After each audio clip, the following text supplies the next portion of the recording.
On va présenter donc Marie Fauché. Donc après une formation en robotique à l'école des mines, donc Marie découvre lors d'un stage à l'ONERA le design par optimisation multidisciplinaire.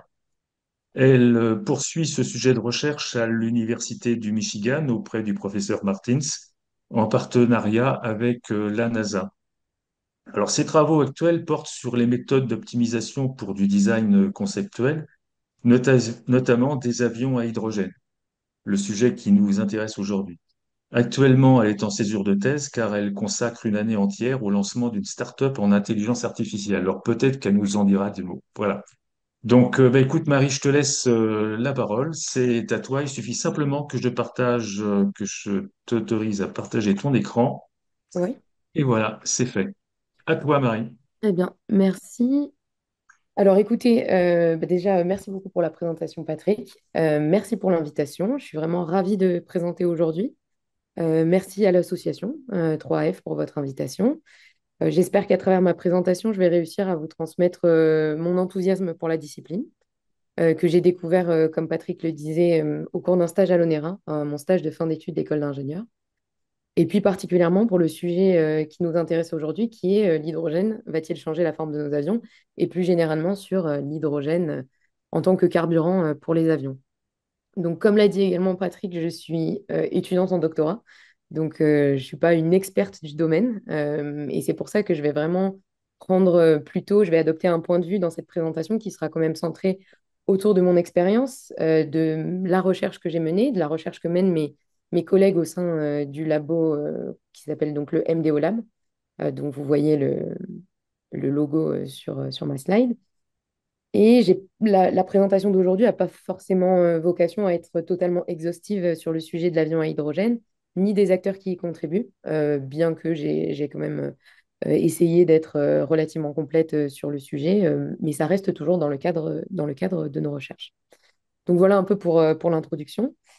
Alors en fait, ma présentation va se structurer en trois parties.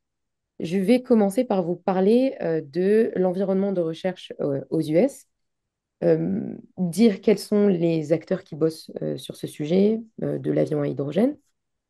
Ensuite, je vais parler un petit peu plus de la MDO.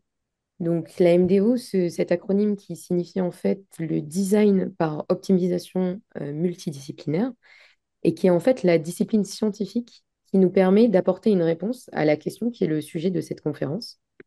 Donc, je vais un petit peu expliquer quelle est la démarche scientifique et puis d'ingénieur aussi hein, derrière cette méthode qui nous permet, à partir de simulations numériques, d'obtenir des nouveaux designs d'avions. Et dans le cas qui nous intéresse aujourd'hui, certains designs assez innovants, ainsi que d'évaluer leur performance. Et puis ensuite, dans la troisième partie, je vais venir vraiment donc sur le cœur du sujet de cette conférence, qui est de parler de l'hydrogène non seulement comme carburant pour les avions, mais aussi de l'intégration de l'hydrogène dans les structures et les configurations actuelles ainsi que les configurations futures. Et je vais notamment me concentrer sur la configuration en tube and wing, telle qu'on la connaît dans l'aviation commerciale aujourd'hui, mais aussi sur les configurations futures, et notamment sur la configuration qu'on appelle BWB, la Blended Wing Body, qui suscite beaucoup d'intérêt de la part du monde de l'aviation, particulièrement dans le domaine de la recherche. Et je vous parlerai des acteurs qui s'intéressent à cette configuration toute particulière. Et donc, comme je le disais aussi au début de la présentation, le fil conducteur de cette intervention, c'est vraiment de construire mon propos pour arriver au sujet de la conception de l'avion à hydrogène, en expliquant la démarche scientifique et d'ingénieur qui nous permet d'arriver aux conclusions que je présenterai dans la dernière partie, et non pas uniquement de présenter les conclusions. Alors, par souci de transparence, je dois aussi préciser que les travaux que je vais présenter ici sont menés par plein de contributeurs particulièrement les doctorants du laboratoire au sein duquel je travaille sous la direction du professeur Joachim Martins. La question de l'intégration de l'hydrogène, elle est spécifiquement le sujet de recherche d'un de mes collègues, Ethan Adler. C'est le travail que je vais présenter aussi, et aussi le travail, donc je me dois de le préciser, de Ethan. Donc, je vais commencer par vous présenter un petit peu les panels d'acteurs de ce domaine. Donc, dans cette première partie, je vais vous parler des institutions de recherche qui se penchent sur ce sujet de l'avion à hydrogène. à travers le prisme du lab au sein duquel je travaille, le MDO Lab. Et je vais aussi présenter les sujets de recherche menés au sein de ce laboratoire, les projets et les partenaires qui sont associés à notre laboratoire. Alors, je vais commencer par vous parler de l'environnement de recherche universitaire dans lequel nous évoluons. Donc, les grandes universités américaines, en fait, sont des très grands campus et qui sont répartis en plein de départements. Ici, donc, l'Université du Michigan, qui a son cœur à Ann Arbor, à côté de Détroit. Et en fait, les grandes universités américaines sont décomposées en départements. Et donc, le département auquel je suis intégrée est le département d'aérospace, d'aéronautique et d'aérospatiale. Et donc, pardon. Et finalement, de nombreux laboratoires sont hébergés dans ces départements avec des thématiques de recherche qui sont bien ciblées. Euh, Ils sont dirigés par des professeurs qui sont vraiment indissociables de leur lab et de leur groupe d'étudiants. Et donc, il y a vraiment une identité, une identification très forte aux professeurs et notamment au professeur Martins, dont je vais vous parler juste après. Il y a une très forte porosité entre les étudiants et les chercheurs. Et donc, on se retrouve régulièrement au sein de notre laboratoire à accueillir des étudiants qui sont soit en bachelor, soit en master. Et, euh, et donc, voilà, ils nous aident notamment dans dans les recherches qu'on mène dans notre laboratoire. Oh, est-ce que S'il vous vous plaît, voyez... il y a une personne qui a le son ouvert, donc merci de couper le son. C'est bon à toi, Marie. Ah oui, merci. Est-ce que vous voyez toujours correctement ma présentation? On voit toujours correctement, tout à Ok, fait. Il y a très pas bien. Ok, très bien. Euh, donc, c'est dans ce cadre que j'ai moi-même rejoint le MDO Lab, où j'ai pu mener une étude qui a été commandée par le NASA Glenn Center à l'époque, qui portait justement sur l'avion à hydrogène. Et par la suite, comme ils étaient satisfaits de mon travail, c'est dans ce cadre-là que j'ai intégré le doctorat auprès du professeur Martins, puisque j'étais financée par ce centre de recherche. Ok, c'est bon, ça remarche. Ok, que ça puisse fonctionner.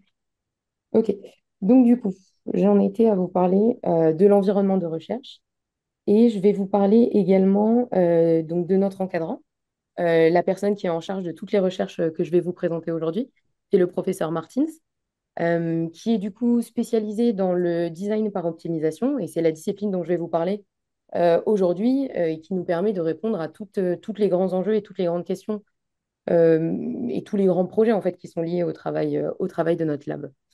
Euh, alors, peut-être vous parler maintenant, venir au sujet de la MDO et du MDO Lab plus particulièrement, et parler un petit peu des sujets qui sont menés au sein de notre laboratoire. Donc déjà, peut-être pour commencer, qu'est-ce que la MDO?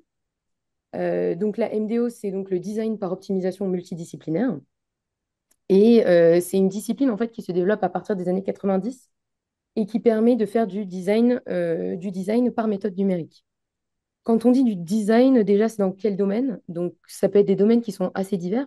On travaille principalement sur du design d'avions, mais aussi sur d'autres projets, comme par exemple des ailes d'éoliennes, comme vous pouvez le voir sur la droite, des turbines ou de l'automobile. Alors, quelle précision dans le design? Parce que c'est vrai que design, ça, c'est un terme qui est assez générique. Alors, ça dépend vraiment du projet. Certains projets, notamment ceux qui portent sur du design d'ailes, vont demander beaucoup de précision. Et donc, on va dans ce cas donner comme résultat des dimensions très précises en sortie de nos simulations. Au contraire, d'autres projets se feront beaucoup plus d'un point de vue conceptuel, comme c'est le cas pour l'exemple que je vous présenterai tout à l'heure sur les concepts d'avions à hydrogène, où là, on va rester beaucoup plus haut niveau. On va toujours donner des dimensions en ce qui concerne la conception de notre modèle, mais on ne va pas rentrer dans le détail autant qu'on pourrait le faire pour du design d'aile, par exemple, où là, on va vraiment se pencher sur la structure de l'aile, ses dimensions très précises. Alors, ça, c'était l'aspect design. Quel est l'aspect optimisation? Donc, par optimisation, je vais y revenir plus tard, mais on parle ici surtout du processus de simulation numérique automatisée qui permettent d'obtenir les meilleures valeurs pour un certain objectif, tout en respectant certaines contraintes. Et pour finir, pourquoi est-ce qu'on dit multidisciplinaire? C'est parce qu'en fait, on prend en compte du coup plusieurs disciplines en même temps au cours du processus d'optimisation, notamment l'aérodynamique, les structures, l'énergie, la masse, etc. On les couple ensemble et on crée des interdépendances entre chacune de ces disciplines, ce qui nous permet d'obtenir un design complet qui prend en compte toutes les interconnexions entre les différents aspects de conception d'un avion.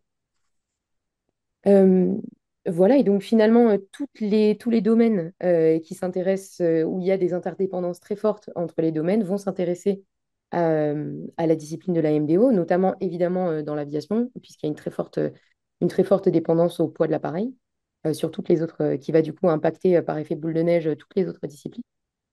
Mais on a également d'autres domaines qui nous sollicitent, comme par exemple la Formule 1, voilà, où ils ont aussi des contraintes et ils cherchent une recherche de performance très importante. Et donc, on travaille aussi en collaboration avec ces acteurs-là.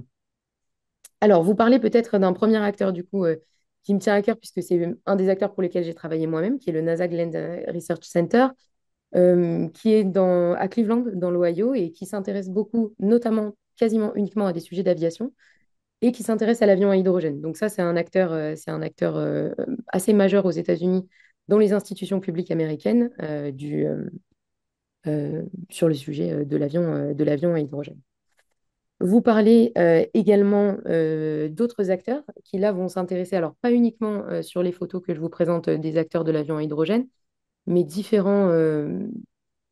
d'autres systèmes de propulsion, notamment en haut à gauche, la startup Joby Aviation, ainsi que celle en bas, qui est présentée en bas à gauche, Archer Aviation, qui toutes les deux développent des eVTOL qui sont propulsés de manière électrique, qui s'intéressent à la technologie de l'hydrogène, enfin, la technologie d'hydrogène, qui vont peut-être y venir, notamment pour Joby.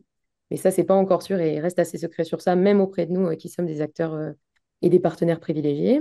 En haut à droite, un ATR 72 par Universal Hydrogen, qui était une start-up qui était assez proéminente dans le domaine, mais qui a fermé faute de financement il y a quelques mois.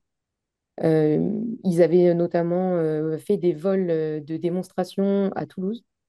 Bien que ce soit une entreprise américaine basée en Californie, ils avaient un centre d'essai à Toulouse. Et puis en bas à droite, la compagnie Jet Zero, qui elle, du coup, se spécialise sur cette nouvelle configuration dont je vous parlais et qui va nous intéresser dans la suite de la conférence.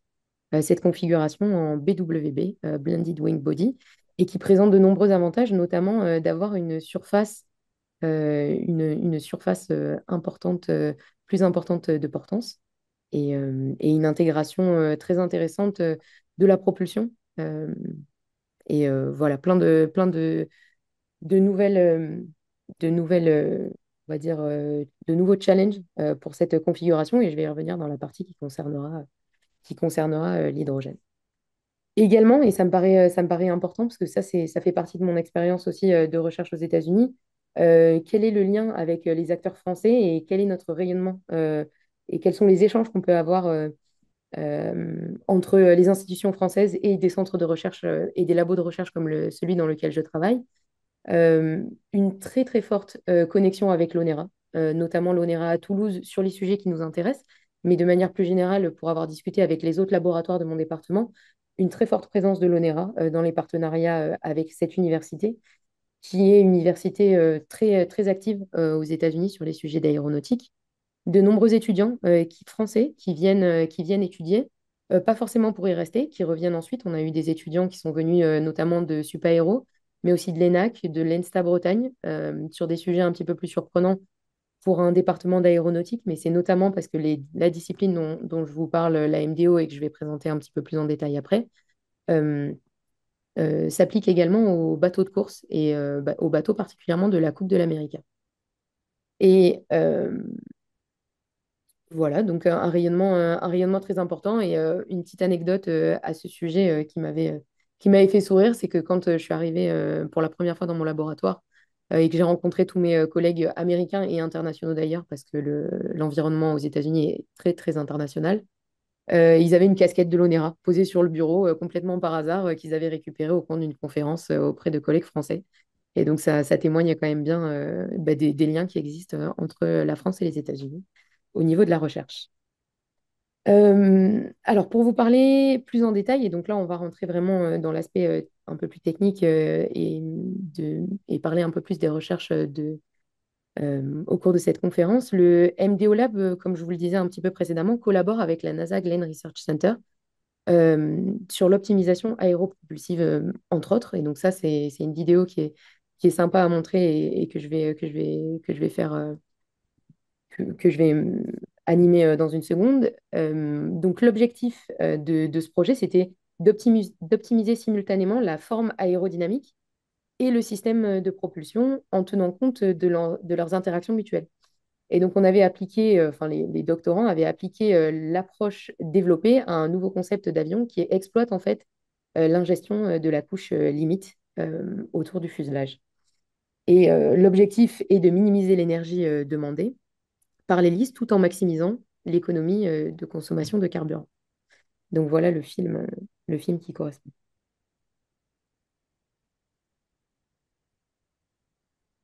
Donc voilà, on voit les différentes simulations numériques et comment on fait évoluer la forme euh, du carénage et de tout le système d'ingestion de la couche limite pour atteindre l'objectif en maximisant l'économie qui est de maximiser l'économie de consommation de carburant. Donc voilà, et puis vous voyez aussi, on a vu là les différentes grilles que vous voyez et qui se réaffichent ici, l'espèce de quadrillage qu'il y a autour de l'avion et qui en fait représente, qui est un outil qui fait partie de l'outil de simulation de toute l'aérodynamique autour de l'avion. Voilà, qui fait partie des outils que nous utilisons au lab pour mener notre recherche. Un autre sujet de recherche aussi qui est financé cette fois par le programme Atlantis et un consortium d'universités et qui cette fois en fait vise à produire des éoliennes plus légères, plus efficaces. Et le travail est essentiellement centré autour de l'aérodynamique et de la structure des palmes. Donc voilà, je voulais vous présenter aussi ce travail parce que il est un petit peu plus original et il montre un peu vraiment tous les différents sujets qu'on peut aborder à travers la MDO. Et donc là, on voit les différentes configurations qui sont étudiées et puis l'évolution de l'aérodynamique de la pale en fonction des simulations numériques. Voilà pour ce point. Toutes les simulations que je vous montre, en fait, sont possibles grâce aux différents outils qui sont développés par le laboratoire et qui permettent de réaliser ces simulations. Donc, ils sont développés en partenariat avec d'autres instituts de recherche. Donc, pour citer les deux principaux avec lesquels j'ai pu travailler, OpenMDAO, donc le sigle que vous voyez sur le dessus, qui permet en fait d'orchestrer toutes les simulations numériques entre elles, puisque quand on va faire des simulations de conception d'avion multidisciplinaires, on va prendre en compte à la fois l'aérodynamique, la structure et d'autres. Et donc, il faut finalement un logiciel qui vient organiser et orchestrer toutes ces simulations pour qu'elles communiquent entre elles et qu'on arrive à optimiser toutes ces disciplines en même temps. Un autre outil qui est l'outil SMT, qui est présenté en bas, qui est développé majoritairement par l'ONERA à Toulouse sous la direction de Nathalie Bartoli, et qui permet par des méthodes de machine learning d'alléger les calculs et notamment les simulations dont je vous parle qui sont, qui sont réalisées pour chacune des disciplines. Et c'est vraiment au cœur de notre processus d'optimisation d'alléger au maximum ces simulations pour que la technique reste viable. Également, on a d'autres outils de simulation numérique structurelle sur la droite et qui sont c'est important de le dire, qui sont open source. Donc open source dans le milieu de la recherche, c'est classique. Open source, ça veut dire que on développe un outil, on développe un logiciel et il est accessible par toute la communauté. Et donc, on voit les outils qui sont développés à la fois en partenariat entre l'ONERA et l'Université du Michigan, qui sont utilisés parfois par la NASA et par d'autres acteurs du monde de la recherche et parfois même par le monde industriel.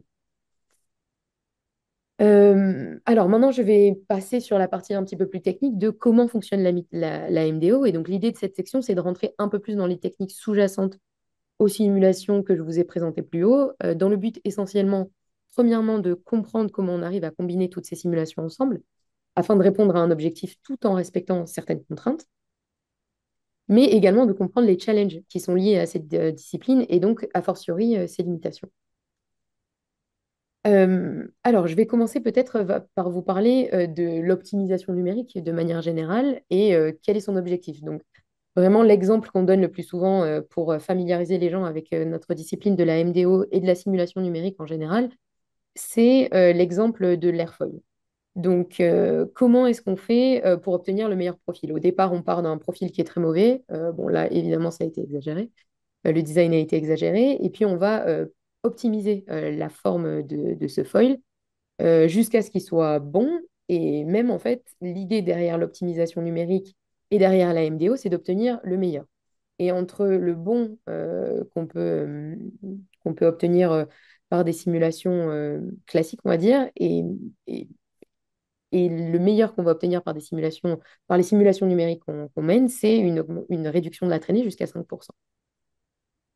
Comment ça se présente concrètement? Alors peut-être un exemple un peu plus visuel, qui va être celui-ci, et qui va vous permettre de voir comment évolue le design. Alors la vidéo, s'est-elle lancée? Non. Voilà.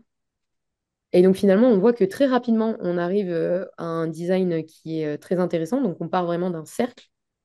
Puis, alors je vais peut-être le repasser. Ouais. Donc on part d'un cercle et puis on demande à la simulation d'optimiser son design pour maximiser, minimiser la drague tout en restant, minimiser la traînée tout en restant soumis à des contraintes. Et donc on voit que très rapidement, il arrive à ce profil qui est très bon, mais il va optimiser pour arriver à un profil super critique. D'autres simulations qui sont tout aussi visuelles, mais qui, du coup, cette fois, portent non plus uniquement sur un airfoil, mais vraiment sur tout le fuselage, y compris les ailes. Et on voit l'évolution de la répartition des pressions sur le fuselage en fonction de la modification. Et donc, les modifications et le fuselage prend une certaine forme en fonction de l'objectif que vous avez donné et des contraintes qui sont à respecter. Donc, voilà pour celui-ci. Et puis, encore une fois, encore un autre modèle de simulation où on voit bien les déformations. Et donc, c'est exactement les techniques qu'on a utilisées pour répondre à la question sur les avions à hydrogène, sujet que je vous présenterai, que je vous présenterai juste après. Donc voilà, on déforme, en fait, c'est ce qu'on appelle faire du FFD en anglais, de la déformation de point par point, pour obtenir un design d'aile qui soit avec une granularité assez fine en fait. Et chaque position de ces points va finalement définir ce qu'on appelle le design de notre avion. Donc voilà. Alors, pour revenir un petit peu sur les méthodes numériques, l'objectif ultime de ces simulations numériques, c'est de réaliser de la conception. Donc, on pourrait le faire manuellement ou de manière itérative, mais faire varier indépendamment des milliers de paramètres de conception à la recherche du meilleur design, ça devient rapidement impossible. Donc l'optimisation numérique, elle apporte une solution à ce problème.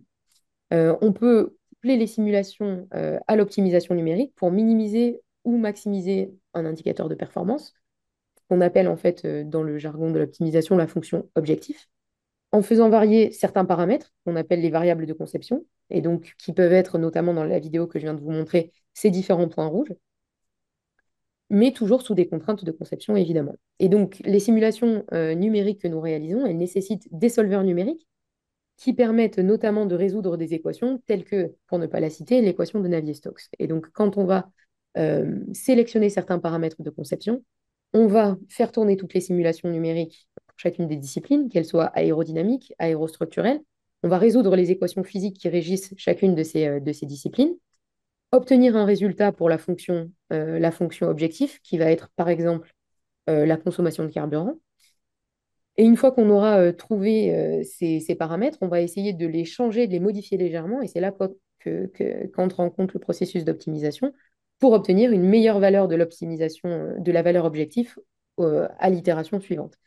Et donc finalement, c'est tout un processus itératif, mais qui est numérique, et donc qui a lieu et qui s'exécute beaucoup plus rapidement que s'il était fait manuellement.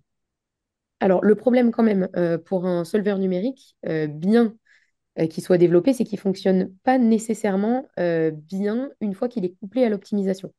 Donc, on arrive facilement à résoudre les équations numériques, ça on sait faire, notamment de Navier-Stokes, il n'y a pas de problème. Maintenant, quand on se retrouve couplé à une optimisation, le problème c'est que parfois l'optimiseur, lui, il va vous amener dans des valeurs de variables de conception qui sont très originales. Et donc, quand vous allez présenter ces valeurs à votre solveur numérique, il ne va pas forcément être robuste à ces valeurs, c'est-à-dire qu'il ne va pas réussir à résoudre l'équation. Et donc, votre optimisation va casser, vous n'allez plus pouvoir avancer parce que vous aurez rompu l'équilibre physique de votre système. Et donc, justement, on cherche à avoir une certaine, ce qu'on appelle la robustesse de nos solvers. On veut qu'ils soient résistants à des valeurs un petit peu originales pour pas avoir à relancer les processus d'optimisation trop souvent, parce que ça coûte quand même cher en termes de calcul et ça prend du temps. Plus la fidélité du calcul est évoluée et plus vous allez prendre du temps. C'est ce qu'on appelle la fidélité de la simulation. Alors, pour être un petit peu plus concrète dans la formulation mathématique, et même pour faciliter la conception et la compréhension théorique, en fait, on dit donc qu'on a une fonction objectif qu'on cherche à minimiser. Dans le cas, par exemple, de l'avion à hydrogène, ça va être de minimiser la consommation de carburant au cours du vol, tout en faisant varier des paramètres de conception qui vont être liés à la surface à l'air, à la torsion de l'aile, au wing twist, à la dimension des réservoirs à kérosène, euh, etc. On peut citer plein de paramètres de conception, tout en étant sujet évidemment à des contraintes, notamment des contraintes de résistance structurelle la plupart du temps. Et donc très concrètement, si on prend cet exemple et pour avoir une représentation très visuelle, je vous propose d'imaginer la fonction qui représente la consommation de carburant en fonction de deux paramètres, qui sont la surface à l'air sur l'axe horizontal et le twist de l'aile, par exemple, sur l'axe vertical. Donc la fonction, elle est à deux dimensions, puisqu'elle est dépendante de ces deux paramètres, et les valeurs sont représentées par les courbes de niveau. Donc, on va dire que dans le cadre de ma conception d'avion, je souhaite trouver les deux valeurs, donc pour ma surface à l'air et pour mon twist, qui vont me permettre de minimiser cette consommation de carburant. Et donc le minimum, en observant les courbes de niveau, on voit qu'il se situe dans la zone blanche, et c'est vers ce point que les simulations devraient converger a priori, si mon optimisation se passe correctement. Néanmoins, notre simulation, elle est évidemment soumise à des contraintes physiques. Et donc, on va considérer dans notre cas la résistance structurelle qui est représentée par la fonction G et qui empêche ma simulation de prendre certaines valeurs pour le twist et la surface de l'aile, qui m'empêche d'aller dans cette zone rouge. Et donc, comment va fonctionner... alors, j'ai un petit peu trop avancé. Ouais. Comment va fonctionner l'optimisation concrètement? Comment est-ce que ces choses se passent de manière automatique? Bon, on commence par placer un premier point, ce qui consiste finalement à choisir une valeur pour chacun de mes deux paramètres, donc la surface à l'air et le twist. Ça, on les choisit généralement par expérience, par intuition scientifique. On sait que ces deux valeurs-là devraient évidemment correspondre à plutôt une bonne consommation de carburant, et c'est ce qu'on aurait choisi si on n'avait pas ces méthodes automatisées. Et, euh, et puis, on va lancer une première simulation pour calculer la valeur du coup de la consommation en fonction de cette surface à l'air et de ce twist qu'on aura sélectionné. Et donc, les méthodes numériques d'optimisation, une fois la simulation terminée, une fois qu'on aura cette valeur de consommation de carburant pour ces deux valeurs, pour ces deux paramètres, eh bien, elle va automatiquement sélectionner un nouveau point qui paraît pertinent d'évaluer afin de se rapprocher du minimum de la fonction f. Et c'est vraiment ce processus itératif et qui est totalement automatisé et qui nous permet d'avancer dans la simulation, dans les simulations numériques et de prendre des points et des combinaisons de paramètres de design qui sont toujours plus intéressantes tout en respectant les contraintes qui sont imposées. Et donc, pour commenter un petit peu sur ce qu'on voit ici, on voit que le point x0 qui était notre point de départ et qui était donc la combinaison de nos deux premiers paramètres s'est légèrement déplacé. Donc, par exemple, on peut imaginer qu'il a choisi de prendre une surface à l'air tout en conservant la même valeur de twist, puisqu'on se déplace horizontalement. Il a fortement augmenté la surface à l'air jusqu'à ce qu'on ne puisse plus respecter les contraintes, par exemple, liées aux structures. Et donc, il a corrigé la valeur, les deux valeurs de mon couple de paramètres pour se diriger au fur et à mesure vers un point qui semble effectivement le point optimal entre le respect de ma contrainte liée à la structure et, une minimisation de ma consommation de carburant. Quand est-ce qu'on s'arrête? On s'arrête de manière totalement empirique et donc on arrête les simulations quand on voit que les points noirs sont très proches les uns des autres. On considère que l'optimiseur est arrivé à un point qui est probablement optimal. Évidemment, c'est mathématiquement infondé. C'est pas une preuve. Voilà, on est dans le monde on est un peu dans la réalité de l'ingénierie et plus dans le monde des maths. Euh, donc voilà. Alors, sans vous noyer sous des détails inutiles, il y a des... En fait, le choix d'algorithme pour l'optimisation est très important. Et ça, j'ai mis cette diapositive parce qu'elle me tient à cœur, parce que ça fait partie vraiment de mes sujets de recherche. Mais en fait, le type d'algorithme que vous allez choisir et les calculs qui sont associés sont extrêmement importants par rapport au nombre de simulations que vous allez devoir effectuer. Donc, le nombre de simulations, si on revient sur cette slide, en fait, il correspond tout simplement au nombre de points noirs que vous voyez. Et donc, pour que notre méthode de MDO elle soit intéressante, il ne faut pas qu'on multiplie inutilement le nombre de points noirs et que ça reste raisonnable, en fait. Et là, si on vient du coup sur ces chiffres-là, on voit que sur l'axe Y, certains, donc le premier, donc sur l'axe horizontal, vous avez le nombre de variables de conception. Donc moi, j'en ai donné deux pour l'exemple précédent. On va dire plutôt que de manière réaliste, on est plutôt sur 1000, voire 10 000 variables de design la plupart du temps pour des projets à plus haute fidélité. On est sur plutôt une centaine, de l'ordre d'une centaine pour des projets plutôt basse fidélité. Quelle que soit la fidélité de votre projet, vous avez toujours un nombre de simulations qui est colossal, puisque vous voyez que l'axe qui est logarithmique, l'axe Y qui est logarithmique, il va de 100 jusqu'à 10 puissance 7 en fonction des méthodes qui sont utilisées. Donc, on voit là, évidemment, 10 puissance 7 quand chacune de vos simulations, même si elle prend une seconde, voilà, il faudrait faire le calcul, mais ça fait quand même beaucoup de mois slash années de simulation. Donc, il faut évidemment optimiser ces méthodes de calcul.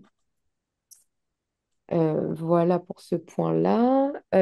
Alors, évidemment, un autre challenge important de la discipline, c'est que, bon, il suffit pas d'appuyer sur un bouton et d'attendre la réponse. Il y a évidemment des fois où on se retrouve dans des situations un petit peu folles, où l'optimiseur vous dit, voilà, j'ai trouvé un bon design d'airfoil.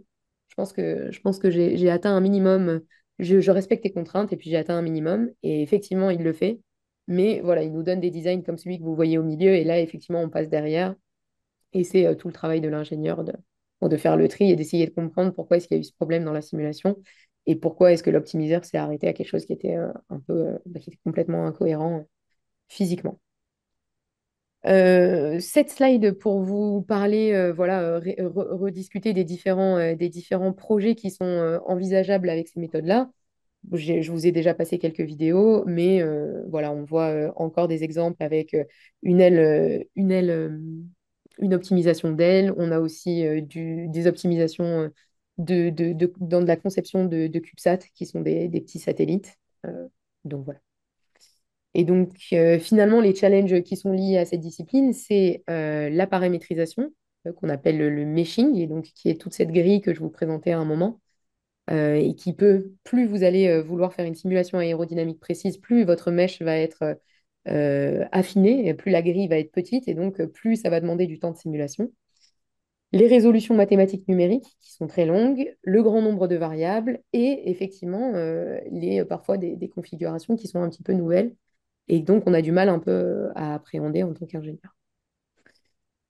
Donc, je vais maintenant aborder la troisième partie de ma présentation et qui, du coup, maintenant que je vous ai fait toute cette introduction sur quelle est notre approche scientifique et d'ingénieur par rapport à la conception d'avions, et ben, comment est-ce que l'hydrogène et quels sont les challenges liés à l'utilisation de l'hydrogène dans l'aviation, quelles sont les recherches qui sont menées particulièrement en ce moment sur les configurations des avions propulsés par hydrogène et quels sont les résultats qu'on obtient avec les outils de simulation que je viens de vous présenter. Euh, Voilà, et quelles sont les configurations, les comparaisons entre les configurations classiques tube and wing et les configurations futures qui seront sous la forme de peut-être de blended wing body. Alors, commencer par vous parler de l'hydrogène dans le cadre des objectifs de l'accord de Paris. Les accords de Paris fixent la neutralité carbone d'ici 2050. Donc, à noter la différence importante entre zéro émission et net zéro. Donc, dans le premier cas, on vise absolument aucune émission sur toute la chaîne de production, donc jusqu'à l'accomplissement du vol, depuis la production du fuel jusqu'à l'accomplissement du vol, ce qui est évidemment impossible en pratique. D'où la deuxième option de net zéro, où l'objectif déjà plus réaliste est de compenser les émissions qui sont inévitables par des compensations ciblées. Alors, on voit sur le graphique qui est présenté ici que l'OACI compte principalement sur une meilleure efficacité des systèmes actuels alimentés en kérosène, une arrivée de nouveaux carburants alternatifs comme l'hydrogène et sur des mesures économiques pour forcer l'adoption de l'hydrogène notamment auprès des acteurs économiques du secteur de l'aviation commerciale. Alors, réduire les émissions de l'aviation, c'est particulièrement un challenge pour plusieurs raisons. La première que je présente dans cette slide, c'est la question critique du poids.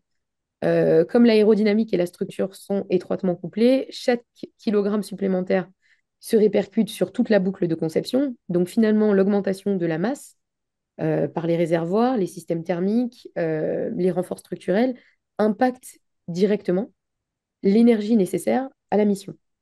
Et donc, c'est ce qui justifie ici les simulations complexes menées par la MDO, où chaque kilo gagné, et donc cette optimisation parfaite qu'on va aller chercher, et je fais le parallèle avec ce que je montrais tout à l'heure entre un bon airfoil et un airfoil meilleur, qui du coup nous fait gagner 5% en traînée, on va avoir les mêmes problématiques au niveau du poids. Et donc, chaque kilo gagné a un impact sur toute la boucle. Et donc, du point de vue des industriels, par exemple, il devient vraiment intéressant de payer pour toutes ces recherches pour gagner ce petit quelque chose en plus qui a un impact majeur sur toute la chaîne et sur le long terme. Donc, tout l'enjeu de l'utilisation de l'hydrogène, c'est de capitaliser sur une consommation spécifique de carburant qui est 3 fois plus faible que pour du kérosène.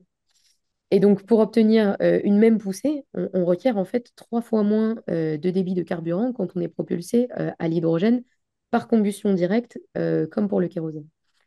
Mais tout en limitant la masse des réservoirs et des systèmes associés à la gestion de l'hydrogène qui peuvent rogner cet avantage. Comme on va le voir après, les réservoirs à hydrogène nécessitent, de par les mises en pression de l'hydrogène, d'être extrêmement lourds, ce qui du coup fait rogner cet avantage qu'avait physiquement, chimiquement l'hydrogène au départ. Et donc ça va passer notamment par une efficacité qu'on appelle gravimétrique des réservoirs, c'est-à-dire la comparaison et le pourcentage de masse d'hydrogène que vous allez embarquer par rapport à la masse totale de l'hydrogène plus le poids du réservoir. Et également une intégration de ces réservoirs qui doit être optimisée dans votre avion et que tout ce qui permet d'acheminer l'hydrogène depuis les réservoirs jusqu'au lieu de combustion, voire jusqu'à la pile à hydrogène, soit optimisé en termes de poids. Alors, c'est réduire les émissions de l'aviation, c'est également un challenge pour une deuxième raison, c'est que contrairement à la plupart des secteurs, l'impact climatique de l'aviation ne se limite pas uniquement à l'émission de CO2. Les effets non CO2, comme les traînées de condensation persistantes ou la chimie des NOx, sont non négligeables. Même avec zéro carbone à la sortie moteur, la microphysique en altitude continue de jouer un rôle. Et donc le graphique que je vous présente ici, avec en ordonnée l'effective radiation forcing, le forçage radiatif qui mesure en fait la différence entre l'énergie solaire entrante et l'énergie infrarouge sortante, et qui est donc une mesure de l'impact énergétique des différents facteurs.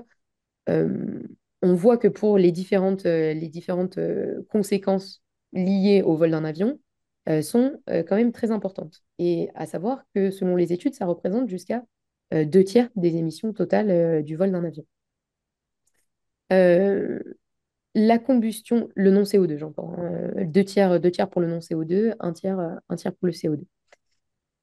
Voilà, dire que la combustion d'hydrogène, par exemple, elle va réduire les émissions de particules, ce qui peut diminuer du coup ce forçage radiatif global, mais les traînées continuent de se former. Et c'est justement celle dont on a beaucoup de mal à évaluer l'impact. Et on pressent quand même, puisque vous voyez, il y a 90% d'incertitude sur la première ligne, donc on a beaucoup de mal à évaluer leur impact, mais on pressent que cet impact peut être potentiellement très important si on se situe dans la partie haute de notre intervalle d'incertitude. Et donc, ça a été montré que des ajustements opérationnels ciblés, que ce soit par des routes ou des altitudes spécifiques, pouvaient réduire fortement ce forçage pour un petit sous-ensemble de vol. Alors, donc, à garder à l'esprit que les choix technologiques, notamment le choix de l'hydrogène, doivent être évalués en combinaison avec des stratégies opérationnelles non CO2. Alors, un autre point important, c'est l'inertie des infrastructures et des OEM, ce qu'on appelle du coup l'Original Equipment Manufacturers. Euh, et donc, l'écosystème actuel, la production et la logistique de carburant, le stockage dans les aéroports, la maintenance, la certification et l'organisation également des constructeurs et des sous-traitants a été construit autour des hydrocarbures. Et donc, c'est là que les carburants d'aviation durable, eux, s'appuient sur cet écosystème. Il y a une compatibilité immédiate, mais au prix d'une demande en énergie en amont qui est plus élevée, notamment au moment de la production de ces carburants d'aviation durable. À l'inverse, les filières à hydrogène et électrique exigent la création d'infrastructures au sol, de procédures, de conception de flottes nouvelles, et finalement le développement d'un écosystème parallèle complet, ce qui constitue forcément une barrière réelle à l'adoption et qui doit être prise en compte autant que la physique qui vient d'être présentée.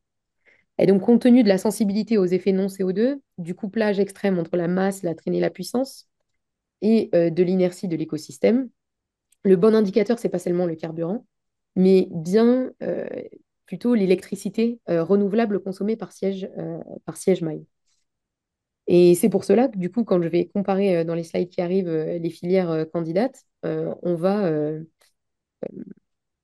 garder en tête tous ces enjeux et on va se rendre compte que chacune des intégrations va vraiment modifier euh, l'énergie consommée globalement sur toute la chaîne. Alors, pour parler des différentes solutions qui sont envisagées, quatre grandes familles de solutions. Premièrement, la batterie électrique. Deuxièmement, la pile à hydrogène. Troisièmement, la combustion directe de l'hydrogène et puis les carburants d'aviation durable qu'on réduit sous le sigle SAF et particulièrement les e-SAF qui sont une sous-catégorie des SAF qui sont en fait tous les carburants qui sont produits à partir d'électricité verte. Contrairement par exemple aux SAF de première génération qui pouvaient être de première génération non mais qui ne sont pas e-SAF et qui eux sont directement produits à partir de la biomasse. Alors, la batterie. Pour parler premièrement de la batterie, pas d'émissions en vol, ça c'est le bon point. Système propulsif extrêmement efficace, 90%, mais des batteries qui sont extrêmement lourdes. Donc ça c'est vraiment le gros problème des batteries aujourd'hui.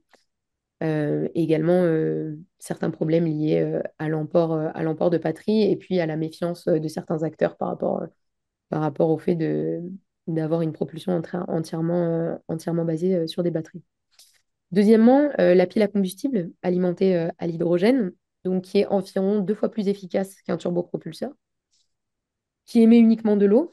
Donc ça, c'est bien au niveau des éjections CO2, des déchets CO2. Par contre, c'est pas bon par rapport aux traînées dont on parlait tout à l'heure, qui elles sont toujours présentes puisqu'elles sont créées à partir de la vapeur d'eau, qui elle est relâchée par les piles à hydrogène, puisque la, la réaction chimique qui a lieu, c'est donc de la consommation d'hydrogène, entre autres, qui est électrolyse de l'hydrogène, et puis ensuite on relâche, entre autres, de la vapeur d'eau.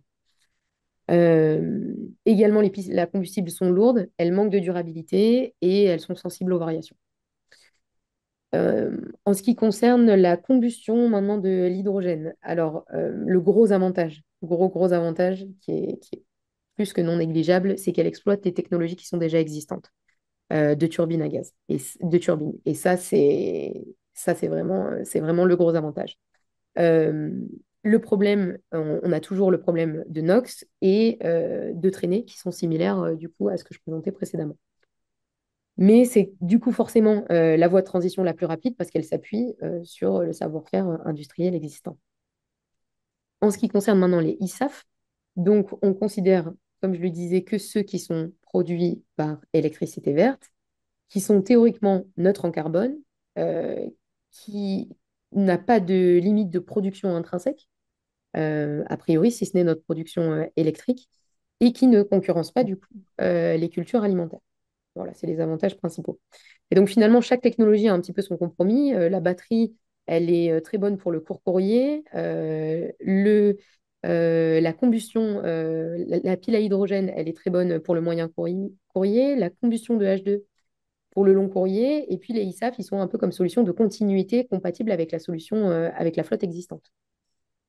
Mais ils vont tous se heurter encore à des obstacles de maturité technologique et l'adoption va dépendre évidemment des incitations politiques à transitionner vers ces nouvelles technologies.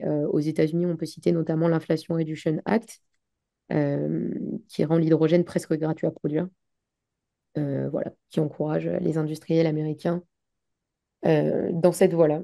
Euh, alors, cette slide pour vous présenter concrètement à quoi ressemble un avion qui est équipé avec de l'hydrogène. Donc là, je vous parlais au tout début de ma présentation de cet acteur qui est Universal Hydrogen, qui du coup a ces avions qui sont équipés par des piles à combustible. Piles à combustible qui du coup créent de l'énergie et qui alimentent des moteurs électriques. Donc ça, c'est le schéma que vous voyez sur la droite. Les tanks à les réservoirs d'hydrogène ont été placés à l'arrière de l'ATR qui a été rétrofité ici. Et puis on voit que les réservoirs, pardon, sont amenés directement. Donc c'est des réservoirs qui sont amovibles, qui sont remplis directement en amont à l'usine et qui sont amenés par camion. Donc voilà, c'est un peu une aberration étant donné on veut limiter les apports en CO2, mais bon, c'est le début de ces chaînes de production. On peut espérer qu'elles s'optimisent à terme. Euh, voilà, ça fait partie, c'est une étude qui avait été commandée par la NASA auprès de notre laboratoire et qui demandait justement de comparer les performances de cet ATR-72. C'est un avion qui du coup intéresse beaucoup, que ce soit ici Universal Hydrogen ou même la NASA Glenn Center, notamment par sa très forte présence au niveau mondial sur les vols moyens courriers. Et on nous demandait de comparer finalement les performances de l'avion propulsé par kérosène et les performances de l'avion une fois qu'il était équipé en hydrogène, que ce soit par combustion ou que ce soit par pile à combustible. Donc voilà, pour ce qui est de cet exemple. Euh, alors, cette slide, elle illustre la chaîne complète d'efficacité énergétique. Donc, on part d'une production d'électricité renouvelable qu'on convertit ensuite en carburant. Donc là, c'est vraiment l'énergie devient, donc on part d'une énergie électrique pour aller vers de l'énergie de carburant. On passe évidemment par la phase de stockage et de transport. Puis ensuite, on est converti en poussée une fois qu'on est à l'intérieur et au cours du vol. Et ensuite, on transforme ça en passager par kilomètre pour avoir une métrique commune et qui nous permet de comparer les performances. Donc, chacune des solutions qui sont proposées précédemment, elle va présenter des forces et des faiblesses sur cette chaîne, évidemment. Comme je le disais, les batteries, il y a un excellent rendement au niveau de la propulsion, donc plutôt sur la partie droite, au niveau de la propulsion efficiency, donc la première section de la zone rouge, elle est de 90%. Donc, c'est énorme, c'est évidemment le meilleur rendement qu'on ait sur cette zone-là. En revanche, c'est le stockage là qui va poser problème, puisque les batteries, en fait, ont une très mauvaise densité énergétique. C'est-à-dire que la batterie, pour stocker une certaine énergie, va être extrêmement lourde. En fait, elle a un rapport poids-énergie qui est très mauvais. Si on parle par exemple des ISAF, là pour le coup, c'est la production qui a une efficacité très faible. Et donc, c'est quand vous allez aller sur la Fuel Production Efficiency, donc sur la zone bleue, que là, on va avoir des très mauvais ratios. Et finalement, pour l'hydrogène, lui, ça va être plutôt sur le stockage. Comme on va le voir sur les slides suivantes, que la performance va être plutôt mauvaise. Et si on regarde la chaîne dans son efficacité globale, finalement, la production d'ISAF, elle est largement pénalisée enfin la chaîne complète d'efficacité des ISAF, qui sont donc les carburants d'aviation durable, elle est très pénalisée par la production d'énergie électrique verte, notamment panneaux photovoltaïques ou autres, qui ont une très mauvaise rendement. Et donc, ça, elle va présenter les ISAF, ils vont avoir que 26% finalement d'efficacité entre ce qu'on a au début comme énergie, ce qu'on récupère comme énergie au départ pour la production de carburant, et ensuite ce qu'on va obtenir à la fin comme performance en termes de payload mile. Alors que l'hydrogène liquide via la pile à combustible, lui, il peut dépasser 40 à 45%. Donc on voit qu'on passe de 26 à 40-45%. Et donc là, comme on peut revenir un peu à ce qu'on disait à la slide précédente, c'est que finalement, les ISAF, ils sont très intéressants parce qu'ils nous permettent de conserver toutes les structures qui existaient déjà. Par contre, ben, il a une très mauvaise rentabilité sur toute la chaîne si on le compare à l'hydrogène. Et donc, on a un équilibre, enfin, on a un équilibre, on a des avantages et des inconvénients pour chacun des deux. Et donc, c'est pour cette raison que l'hydrogène, finalement, il est vu comme une solution plus durable à long terme, à condition de résoudre les problèmes liés au stockage.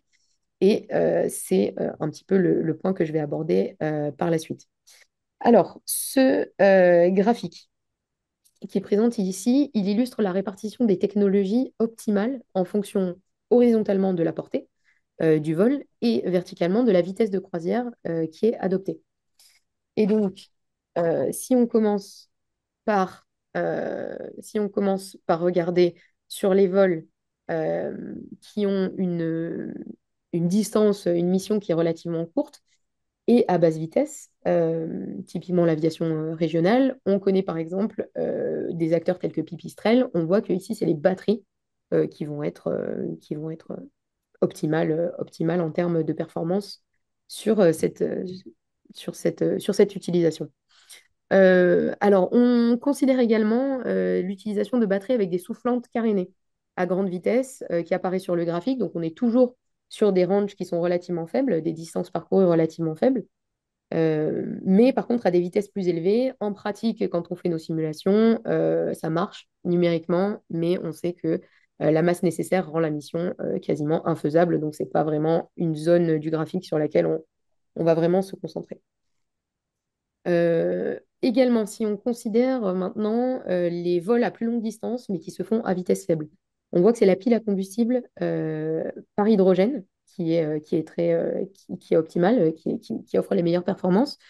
Euh, donc, dès qu'on augmente la vitesse de croisière, la puissance demandée, elle va croître fortement. Et donc, la ducted fan, en fait, la soufflante carénée, va devenir beaucoup trop grosse. Le système va devenir plus lourd et donc il sera moins viable. Et c'est ici qu'intervient donc l'hydrogène par combustion. euh, et par combustion directe, qui devient compétitif sur les vitesses élevées et sur les longues distances. Donc, finalement, l'analyse, elle montre clairement que si on se place du point de vue de la consommation d'électricité renouvelable par siège kilomètre, l'ordre de priorité, c'est la batterie si on est sur des courtes distances, le fuel cell si on est sur des plus longues distances, mais qu'on accepte de les faire à une vitesse plus réduite, et, euh, et puis la plus longue distance, ça va être de la combustion par hydrogène. Sur les e-fuels, comme je disais, c'est très énergivore et donc finalement la chaîne totale d'efficacité est complètement pénalisée et c'est pour ça qu'il n'apparaît pas sur ce schéma. Pour vous parler maintenant du stockage de l'hydrogène qui est capital euh, et qui est vraiment, en fait, qui est vraiment le challenge principal de l'hydrogène. Pourquoi? Parce que sur cette slide que je vous présente, l'avion qui est sur la gauche transporte une certaine quantité d'énergie sous la forme du kérosène liquide. Si on veut stocker la même quantité sous la forme d'hydrogène gazeux à pression ambiante, on se retrouve avec les 500 avions que vous voyez sur la droite. Donc, on est vraiment sur un énorme challenge. Euh, pour ce qui est du stockage liquide, euh, puisque là, je viens de vous présenter le stockage sous forme gazeuse. Si on parle du stockage sous forme liquide, on gagne énormément, en termes d'efficacité et surtout de densité énergétique. Euh, Donc, sur l'axe horizontal de ce schéma, vous voyez la densité énergétique. Donc, plus on va aller sur la droite, plus le carburant est dense par unité de volume. Et sur l'axe vertical, l'efficacité gravimétrique, qui est donc le rapport entre la masse d'hydrogène qui est stockée et la masse totale du système, c'est-à-dire le réservoir plus l'hydrogène. Et donc, plus on monte, plus les réservoirs sont légers relativement à la quantité d'énergie stockée. Donc, si on va tout en bas à gauche de ce graphique, en fait, finalement, on a une très mauvaise efficacité gravimétrique qui est inférieure à 10%. Donc, les réservoirs sont extrêmement lourds par rapport à la quantité d'hydrogène embarqué. C'est totalement inadapté pour l'aviation commerciale. En revanche, on se retrouve sur une zone, on a une zone un petit peu plus intermédiaire, notamment celle de universal à hydrogène, où là, on est sur la zone où on a l'hydrogène gazeux toujours, mais qui est compressé à 850 bars. Et là, on voit une légère amélioration de la densité, donc de la densité volumique, mais également de l'efficacité gravimétrique. Et donc, ça va être également plus intéressant dans le cadre de l'aviation commerciale. Maintenant, l'efficacité gravimétrique, la densité volumique, elle est bien meilleure quand on passe sur la partie de droite et donc à l'hydrogène liquide. On a une efficacité gravimétrique qui est beaucoup plus élevée. On voit qu'on est entre de 40 jusqu'à 60% d'efficacité. Alors, à faire la distinction entre les réservoirs qui sont designés mais qui ne sont pas encore construits, qui sont les points bleus et puis les étoiles qui, elles, ont effectivement été construites. Et donc, finalement, s'il faut retenir un message de cette slide, c'est surtout que l'hydrogène gazeux, il est trop pénalisant en masse et en volume. Et donc, même sous très haute pression, il n'est pas très intéressant, il n'est pas intéressant pour l'aviation commerciale. Et l'hydrogène liquide, il permet d'obtenir des réservoirs qui sont à la fois plus légers et plus compacts, même si la densité volumique reste évidemment inférieure à celle du kérosène. Et donc, c'est pour ça que tous les scénarios en fait, de l'aviation à hydrogène sérieux se basent sur de l'hydrogène liquide et pas sur du gaz.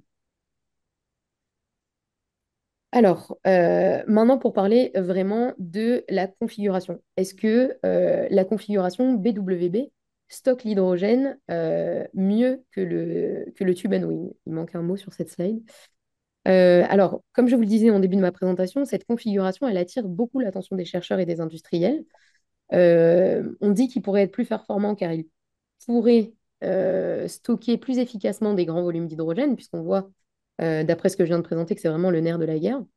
Mais il n'existe pas de données publiques qui confirment ou infirment cette affirmation, et c'est vraiment tout le sujet de la recherche qui a été menée au sein du laboratoire pour savoir si effectivement, d'après les simulations numériques, on pense que il peut y avoir une efficacité, une meilleure absorption de l'hydrogène et de ce changement par la configuration en BWB. Alors, déjà, on veut mesurer l'adaptation des configurations. Donc, ce qu'on veut mesurer d'abord, c'est de savoir si le BWB est réellement meilleur que la configuration classique en tube and wing pour s'adapter au passage du kérosène à l'hydrogène. Donc, pour cela, on va d'abord optimiser le tube and wing propulsé au kérosène. Donc, ça, c'est celui que vous avez en haut à gauche. Puis, sa version à hydrogène avec toutes les modifications nécessaires. Et on va comparer les performances en termes de consommation de carburant pour chacun des deux modèles. On va faire de même avec le BWB qui est propulsé au kérosène, donc vous avez en bas à gauche, et puis sa version hydrogène avec également toutes les modifications nécessaires. Peut-être pour commenter sur les modifications de chacun des deux modèles, on voit que sur le modèle Tube and Wing, la modification qui est en fait apportée, c'est surtout le positionnement des réservoirs. Donc, vous voyez que le tube and wing, le tube s'est légèrement allongé pour laisser place, du coup, pour conserver toujours le même nombre de passagers et rajouter ces deux réservoirs qui ne peuvent pas être présents dans les ailes parce qu'ils sont trop volumineux. Et ça, c'est imposé par les résistances structurelles et les grandes pressions qui sont soumises, auxquelles sont soumises l'hydrogène et qui ne permettent pas à ce volume-là d'aller dans les ailes. Donc, c'est pour ça qu'on les met dans le tube.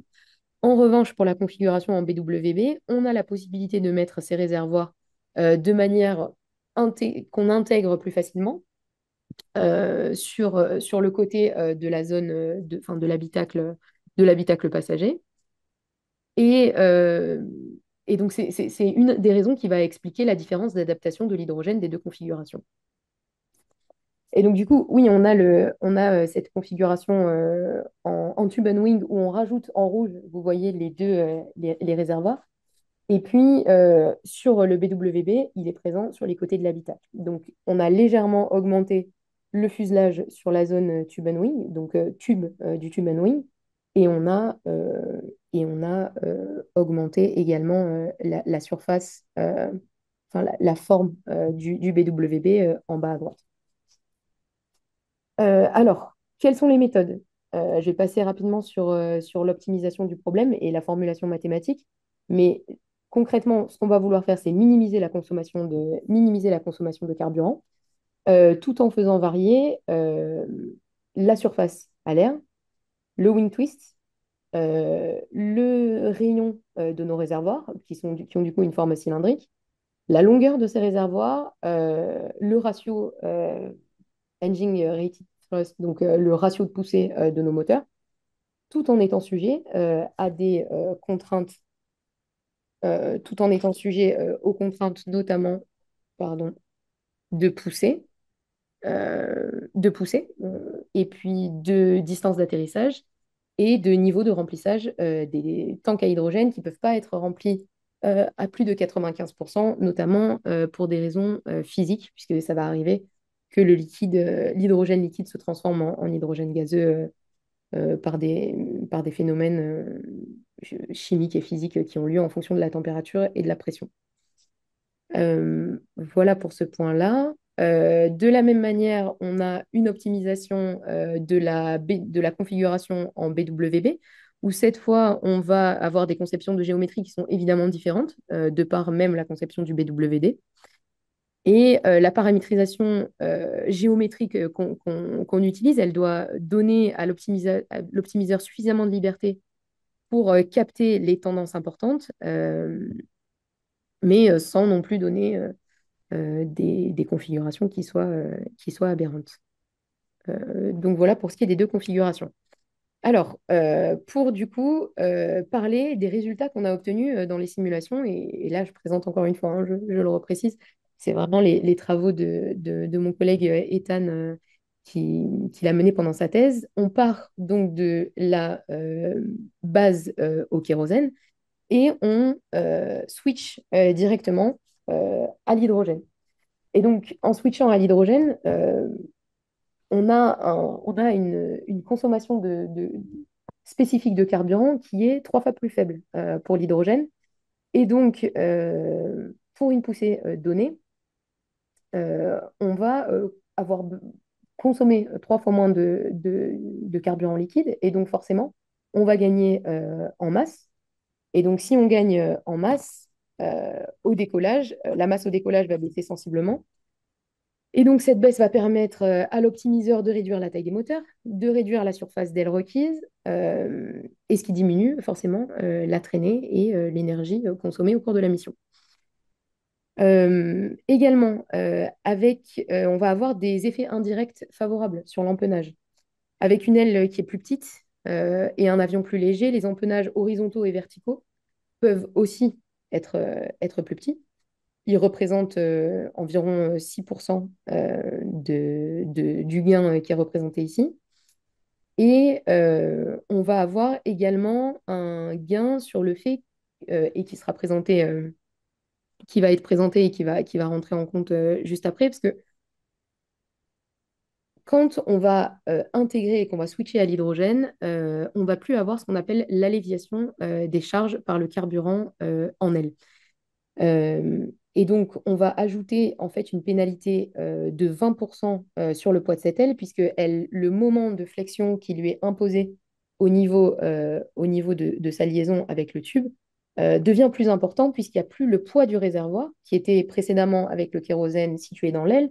Là, on le retire et on le place dans le tube, et donc on augmente ce moment.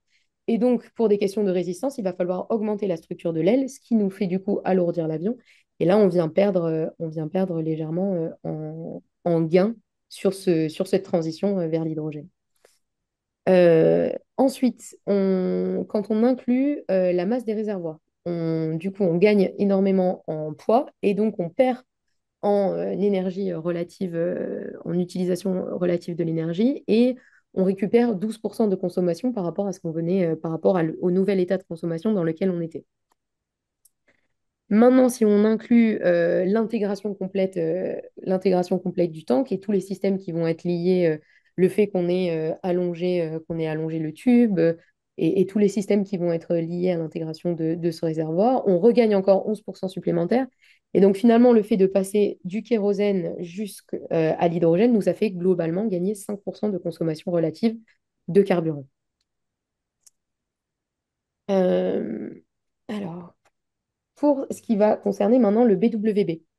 Euh, on part, comme pour le tube and wing, de la configuration alimentée par kérosène. On va remplacer le kérosène par l'hydrogène liquide. On réoptimise la géométrie et la propulsion du BWB. Et on voit que le gain, du coup, cette fois qui est de 12%, il vient toujours pour la même raison d'une meilleure efficacité de l'hydrogène qui a une meilleure densité énergétique que le kérosène, et la baisse du coup de la masse de carburant, comme tout à l'heure, qui va nous permettre, sur tout un effet boule de neige, de réduire la, la consommation globale. En comparaison au TWB, on voit qu'on a une réduction qui est plus faible. Et ça, c'est essentiellement dû au fait que l'intégration des réservoirs est meilleure. Et quand on va intégrer ces réservoirs sur la configuration BWB, en fait, et alors j'aimerais vous montrer. Ouais, là on les voit. On les voit ici. Vous voyez que, en fait, en intégrant ces réservoirs rouges sur la droite, on augmente aussi la surface à l'air. Et donc on augmente la portance, ce qui n'était pas le cas dans la configuration tube and wing. Et c'est pour cette raison qu'on a un switch à l'hydrogène qui est finalement moins probant. Euh, qu'est-ce que je peux vous dire sur l'intégration du réservoir? Les réservoirs dans la configuration BWB, ils peuvent avoir une efficacité gravimétrique qui est plus faible que celle des cylindres parfaits. Donc, plus cette efficacité gravimétrique va être revue à la baisse, et plus finalement ce step que vous voyez de plus 7,9% va être important. Et donc voilà, ça c'est à prendre en compte. Et puis finalement, si on compare du coup l'intégration des deux, on se rend compte qu'il y a un avantage marginal finalement du BWB qui est seulement de 1,3 points par rapport à l'adaptation du tube and wing. Et donc, en conclusion un petit peu de cette étude comparative, il faut quand même soulever que les points de sensibilité de l'étude, c'est, comme je le disais, l'efficacité gravimétrique des réservoirs. Dans la configuration tube and wing, c'est assez clair, puisque c'est des réservoirs qui sont de forme cylindrique, donc on a un comportement qui est assez attendu, une efficacité gravimétrique qui est facilement évaluable. Au contraire, dans la configuration BWB, c'est beaucoup plus flou et c'est beaucoup plus variable, en fait. Notamment, on peut, les calculs sont plus complexes de par la forme géométrique de ces réservoirs. La pénalité liée au moment pour la configuration BWB, elle est du coup plus faible, elle est considérée entre 0 à 20% par l'étude. Si on la joue à la baisse, bah, ça améliore forcément la performance du BWB et de son intégration de l'hydrogène. Mais ça ne renverse pas les conclusions globales. Même si on prend le pire scénario qui est de 20%, on reste quand même sur un avantage pour l'intégration du BWB. Et le choix d'architecture des réservoirs également qui influe sur la surface mouillée et la structure, et donc sur la marche d'intégration pour le BWB. Voilà, et puis je vais terminer du coup ma présentation en vous donnant deux références de papier, déjà en donnant crédit à toutes les personnes qui ont participé à ce travail.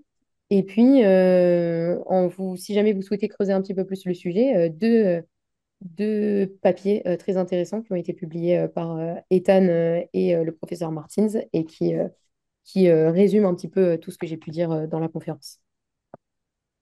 Super, merci beaucoup Marie, c'était très très intéressant. Alors, j'ai pas regardé s'il y avait beaucoup de questions. Je vois, il y a une question. Non, bah, c'était simplement un petit problème par rapport à tout à l'heure. Là, il y avait la diapo qui Oui, était bloquée.